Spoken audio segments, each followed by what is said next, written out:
बिहार के नए डीजीपी विनय कुमार ने कमान संभाली थी और एडीजी के तौर पे कुंदन कृष्णन ने भी कमान संभाली थी।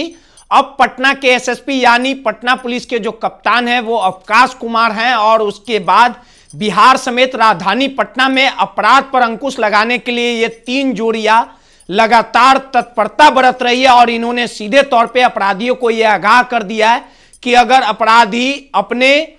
घटनाओं को अगर अपराधी अंजाम देते हैं तो उनकी खैर नहीं है। पूरी घटना आपको सिलसिलेवार तरीके से समझाते हैं कि जिस प्रकार से बिहार में नए डीजीपी के तौर पे विनय कुमार और एडीजी के तौर पे कुंदन कृष्णन ने कमान गृह विभाग की तरफ से सौंपी गई थी और उसके बाद जो कुछ दिनों पूर्व तक पटना के एसएसपी राजीव मिश्रा हुआ करते थे, लेकिन अब पटना के एसएसपी अवकाश कुमार बन गए। आपको बता दें कि तीनों कड़क आईपीएस के तौर पे रहे हैं। इन तीनों के कार्यकाल की बात कर ली जाए तो तीनों काफी कड़क आईपीएस माने जाते हैं, ईमानदार हैं। अब तीनों की जोड़ियां जो है वो बिहार में कहीं ना कहीं कमाल करते नजर आ रही है। आपको याद होगा कि विगत कुछ महीने पूर्व पटना के जक्कनपुर इलाके में अपराध की योजना बनाते अपराधी एकत्रित हुए थे और जैसे ही इसकी भनक एसटीएफ और बिहार पुलिस में बिहार के डीजीपी एडीजी कुंदन कृष्णन को लगी, उसके बाद पुलिस ने रेकी करते हुए दोनों तरफ से ताबड़तोड़ गोलियां चलाई गई थी, जिसमें एक अपराधी की मौत हो गई थी, जबकि एक पुलिसकर्मी जो है एसटीएफ का जो दरोगा था वो घायल हो गया था। और उसके बाद देखिए कि लगातार अपराधियों पर अंकुश लगाने के लिए, अपराधियों पर लगाम लगाने के लिए लगातार बिहार पुलिस मुख्यालय जो है वो पूरी तरह से एक्टिव हो चुका है। और इसी कड़ी में कल फुलवारीशरीफ थाना क्षेत्र से दो अपराधियों का इनकाउंटर किया गया और ये इनकाउंटर इसकी कमान कहीं ना कहीं सारी मॉनिटरिंग और कप्तानी जो है पटना के एसएसपी अवकाश कुमार कर रहे थे। और इस पूरे घटना को लेके जब मीडिया ने सवाल किया तो सीधे तौर पे अवकाश कुमार ने कहा कि पुलिस को गुप्त सूचना मिली थी कि दो डकैत जिनका आपराधिक इतिहास था, जो कई लूटपाट डकैती समेत कई संगीन अपराधों को अंजाम दे चुके थे, लगातार पुलिस इनकी तलाश में थी। और जब पुलिस लगातार इन्हें पकड़ने के लिए गई तो इनके तरफ से ताबड़तोड़ पुलिस पर गोलियां चलाई गई और जिसके जवाबी कार्रवाई में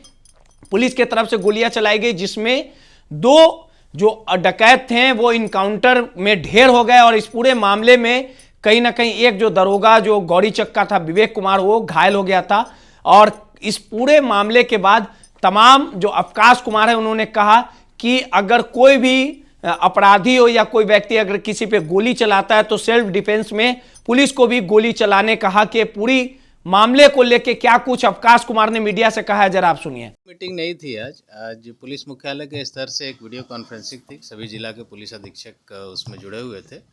जिसमें अपराधियों के विरुद्ध की जाने वाली कार्रवाई और स्पीडी ट्रायल इन दो विषयों पे आज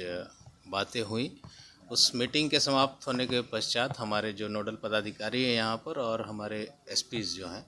उनके साथ विचार विमर्श किया गया, इनको कैसे कार्यान्वित किया जाए और उसी से संबंधित दिशा निर्देश दिए गए। अपराधी खुलेआम पुलिस को प्रश्न क्या है आपका?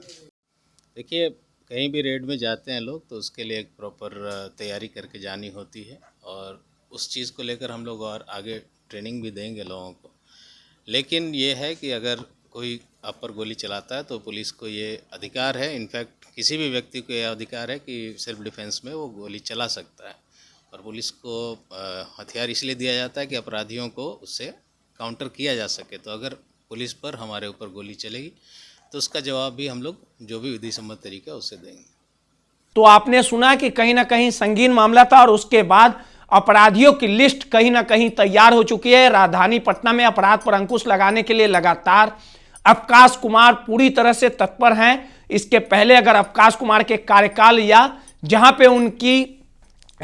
के वो एसपी रहे उनका जो रिकॉर्ड रहा है वो काफी बेहतरीन रहा है। अपराध से ये समझौता नहीं करते और कोई भी अगर अपराध को अंजाम देते हैं, उनके हौसले बुलंद रहते हैं तो कहीं ना कहीं अपराधियों पर नकेल कसी जाती है। इसी कड़ी में देर रात जिस प्रकार से बिहार पुलिस मुख्यालय के तरफ से एक बैठक की गई थी और बैठक की मॉनिटरिंग तमाम पुलिस मुख्यालय के अधिकारी, वीडियो कॉन्फ्रेंसिंग की गई थी जिसमें पटना के एसएसपी अन्य अधिकारी मौजूद थे, जिसमें साफ तौर पे तमाम पुलिसकर्मियों को यह हिदायत दिया गया है कि पुलिस की गश्ती कहीं ना कहीं मजबूत रहनी है और जो भी अपराधी अगर अपराध करता है, अपराधियों को बख्शा नहीं जाएगा, उन पर कड़ी कार्रवाई की जाएगी। पटना से दर्श न्यूज के लिए रोहित कुमार की रिपोर्ट।